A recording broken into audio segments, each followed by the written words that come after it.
আসসালামু আলাইকুম। আজকে চলে আসলাম বিরিয়ানি রান্না করতে। এজন্য কড়াইতে তেল দিয়ে বড় বড় করে আলু কেটে নিয়েছি। আলুগুলো এখন তেলে ভেজে নিচ্ছি।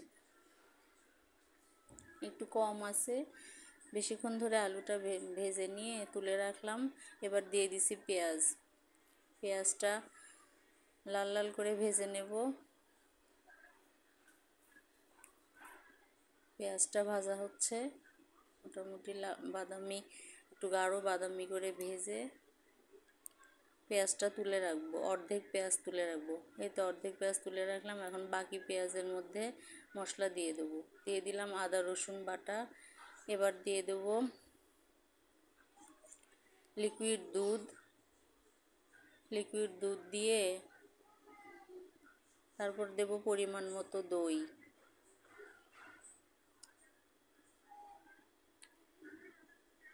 এই তো পরিমাণ মতো দই দেব। মোটামুটি 3 চামচের মতন দই দিয়েছিলাম।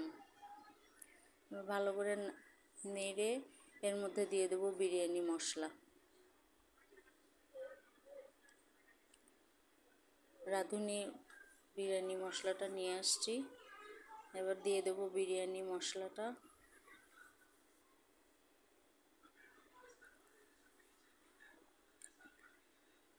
তিন চামচ মতো দিছিলাম বিরিয়ানি মশলা। আসলে চাল মাংস কম কম, আমরা মানুষ কম কম কম করেই রান্না।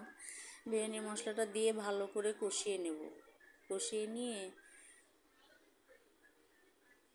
এর মধ্যে দিয়ে দেবো মাংসের টুকরাগুলা ধুয়ে পরিষ্কার করে রেখে দিছিলাম। বেশি মাংস না, অল্পই। কিন্তু মাংসটা দিয়ে ভালো করে কষিয়ে নিয়ে পরিমাণ মতো পানি দিয়ে ঢেকে দেবো।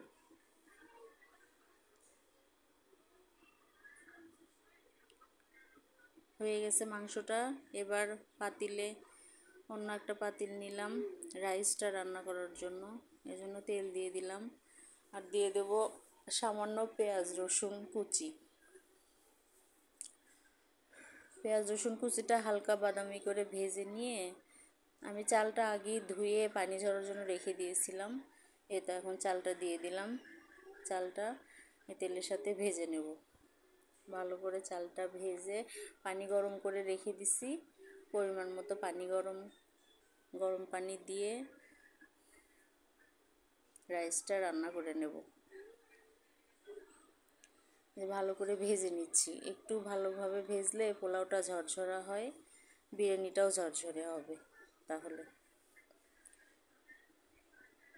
এই তো গরম পানি আমি যে কাপ দিয়ে চালটা মেপেছিলাম ওই কাপ দিয়েই, যে কয় কাপ চাল তার চেয়ে ডবল কয় কাপ পানি।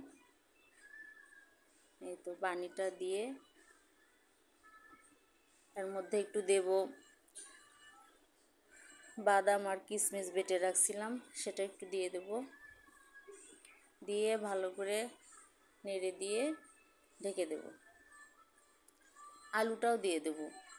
আলুটা হালকা সেদ্ধ, তো ওটা দিলে ভালোভাবে পুরোপুরি সেদ্ধ হবে। এই তো বাদাম বাটা আর কিশমিশ বাটাটা দিয়ে দিলাম। এটা একটা আলাদা স্মেল হয় পোলাওতে।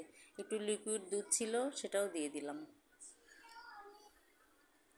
দুধটা দিলে পোলাওটা সাদা হয় আর দুধের একটা স্মেল আসে।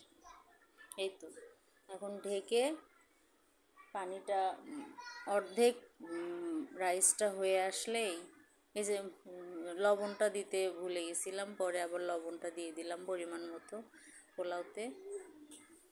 এখন নেড়ে দিয়ে ঢেকে দেব। রাইসটা হয়ে আসলে মাংসটা মিশিয়ে দেব।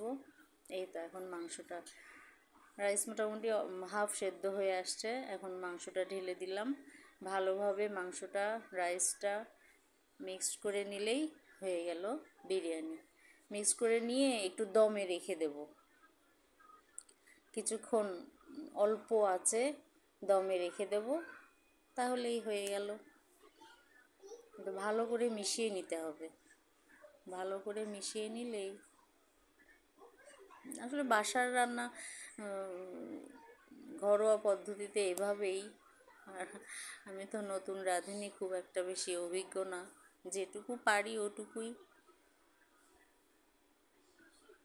করার চেষ্টা করি। আপনাদের ভালো লাগলে পাশে থাকবেন, দেখবেন, লাইক কমেন্ট শেয়ার করবেন।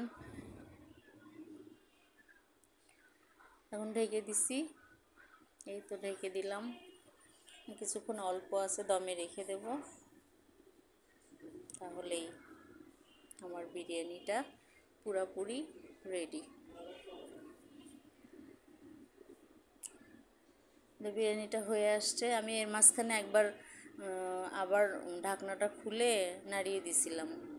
এখন এই যে পেঁয়াজ বেরেস্তা উপরে ছড়িয়ে দিলাম, বিরিয়ানিটা খাওয়ার জন্য রেডি। কেমন লাগলো বলবেন। ধন্যবাদ।